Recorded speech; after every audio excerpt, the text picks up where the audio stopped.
Hello అండి, welcome to Meena home food channel. So నేను ఈరోజు మన వీడియోలో రెడ్ రైస్తో చేసినటువంటి దోశ రెసిపీ అండి. అండ్ దానికి కాంబినేషన్లో ఒక పుదీనాకు కొబ్బరి పచ్చడి అండి. ఇది చాలా ఈజీ అండి చేసుకోవడం కూడా, అండ్ ఎంతో టేస్టీగా ఉంటుంది. ఒకసారి మీరు కూడా ట్రై చేసి చూడండి, చాలా బాగా వస్తుంది.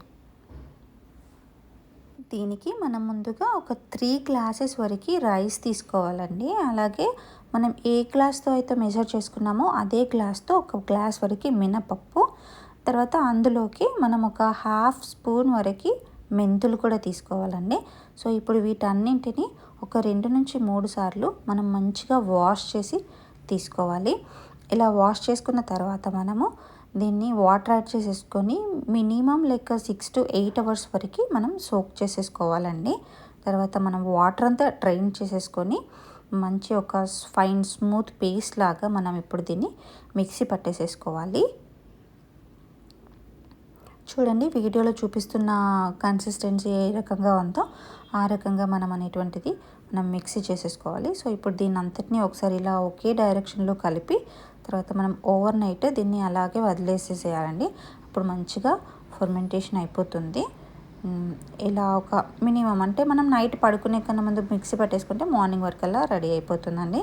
చూడండి ఎంతో మంచిగా ఫర్మెంట్ అయింది తెలుసా, చాలా బాగా వచ్చింది. ఇప్పుడు దీన్ని మనం ఇలా ఒకసారి కలిపేసేసుకోవాలండి. లైక్ మనం కన్సిస్టెన్సీ కూడా చూసుకోవాలి. తర్వాత ఇందులో ఒక 1/2 స్పూన్ వరకు లైక్ మన టేస్ట్కి తగ్గట్టుగా సాల్ట్ యాడ్ చేసుకొని కొన్ని వాటర్ కూడా యాడ్ చేసుకొని ఇలా ఒకసారి కలిపేసేసి తీసుకోవాలి.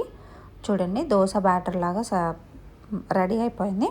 ఇప్పుడు చట్నీ ఎలా చేయాలో చూద్దాము. ఒక స్పూన్ వరకు మనం ఆయిల్ తీసేసుకొని అందులో ఒక 1.5 స్పూన్ వరకు పచ్చిశనగపప్పు అండ్ 1 స్పూన్ మినపప్పు అండ్ 1/2 స్పూన్ వరకు జీలకర్ర తీసుకొని ఇవి కొంచెం లైట్గా వేయించాలి. ఇవి వేగిన తర్వాత మనం ఇందులోకి మనం టేస్ట్కి స్పైసీ లెవెల్కి తగ్గట్టుగా chilli and curry leaves and పుదీనా కూడా వేసుకొని ఫ్లేమ్ అనేటువంటిది ఆఫ్ చేసేసుకోవాలండి. ఆ వేడికి ఆకు అనేటువంటిది మగ్గిపోతుంది. దాని తర్వాత మనం కొబ్బరి ముక్కలు తీసుకొని ఇప్పుడు ఇందులో యాడ్ చేసేసుకొని పూర్తిగా చల్లారిన తర్వాత మనం మిక్సీ పట్టుకోవాలి. మిక్సీ పట్టుకునే కన్నా ముందు మనం ఇందులో చింతపండు అండ్ అల్లం ముక్క కూడా వేసేసి మనం దీన్ని పేస్ట్ పట్టుకోవాలి. సో వాటర్ అనేటువంటిది మీరు ఒకవేళ మీకు కొంచెం పలుచగా కావాలి అనుకుంటే కొన్ని వాటర్ యాడ్ చేసేసుకోవచ్చు. లేదంటే ఇలాగే గట్టి చట్నీ లాగా ఉంచుకున్నా కానీ టేస్ట్ అనేటువంటిది బాగుంటుంది. అండ్ వాటర్ యాడ్ చేయకపోతే మనకి ఈ చట్నీ అనేటువంటిది ఒక 2 to 3 డేస్ అయినా కానీ ఫ్రిడ్జ్లో పెట్టుకుంటే మనకి వస్తుందండి, పాడవదు. తర్వాత మనం ఇందులోకి టేస్ట్కి తగ్గట్టు ఉప్పు వేసేసి ఇప్పుడు అలాగే అందులో మనం పోపు పెట్టేసుకోవాలి. జనరల్ నార్మల్ పోపు అండి, లైక్ ఆవాలు, జీలకర్ర, కర్రీ లీఫ్ అండ్ ఎండుమిర్చి వేసేసి పోపు పెట్టేసుకుంటే రెడీ అయిపోయిందండి చట్నీ, అంతే. సో ఇప్పుడు మనం దోశని స్ప్రెడ్ చేసుకుందాము.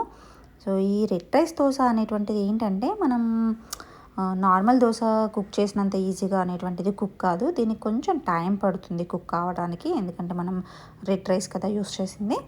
సో ఇప్పుడు నేను టాపింగ్కి దీనిపైన కొన్ని ఉల్లిపాయలు అలాగే కరివేపాకుతో చేసినటువంటి మసాలా పొడి వేసేసి కొంచెం 1/2 స్పూన్ వరకు అలా గీ కానీ ఆయిల్ కానీ వేసుకొని రోస్ట్ చేసుకున్నానండి. ఎంతో చాలా క్రిస్పీగా ఉంటుంది దోశ అయితే. సో మీరు ఒకవేళ టాపింగ్ ఏది వేసుకోకపోతే మీరు 2 సైడ్స్కి రోస్ట్ చేసుకున్నా కానీ సరిపోతుంది. అంతేనండి. చూడండి ఎంతో టేస్టీగా, ఎంతో హెల్తీగా, అంటే రెగ్యులర్గా అలాంటి దోశలు కాకుండా సో డిఫరెంట్గా రెడ్ రైస్తో చేసినటువంటి దోశ అనేటువంటిది రెడీ అయిపోయింది. ఐ హోప్ మీకు కూడా నచ్చిందని అనుకుంటున్నాను ఈ video. So please like my video. If you like it, just share it with your family and friends and subscribe to Meena Home Food channel. Thank you so much.